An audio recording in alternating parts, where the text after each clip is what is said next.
দিনাজপুরের বোচাগঞ্জ উপজেলার ২ নং ঈশানিয়ন ইউনিয়নের চেয়ারম্যান উৎপল রায় বুলুর বসতবাড়ির পাশে থাকা একটি পুকুর থেকে নিখোঁজ হওয়ার ২ দিন পর ওষুধ ব্যবসায়ী সাধন চন্দ্রের লাশ উদ্ধার করেছে বোচাগঞ্জ থানা পুলিশ। নিহত সাধন চন্দ্র একই ইউনিয়নের রনটি গ্রামের বসবাসকারী মৃণাল চন্দ্র রায়ের একমাত্র পুত্র।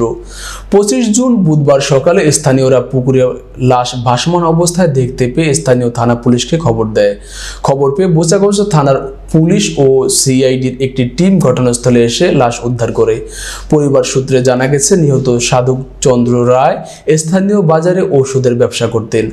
গত ২৩ জুন রাত থেকে তিনি নিখোঁজ হয়েছিলেন। এই বিষয়ে বোচাগঞ্জ থানার সাব ইন্সপেক্টর অসীম কুমার জানান, আমরা খবর পেয়ে ঘটনাস্থলে এসেছি।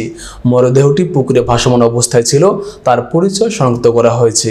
নিহত সাধন চন্দ্র রায়ের মাথায় আঘাতের চিহ্ন দেখা গেছে। এটি হত্যাকাণ্ড হতে পারে বলে ধারণা করছি। হত্যাকাণ্ডের প্রকৃত তথ্য উদ্ঘাটনের সিআইডি এবং পুলিশ কাজ শুরু করেছে। ঘটনায় এলাকায় ব্যাপক চাঞ্চল্যের সৃষ্টি হয়েছে।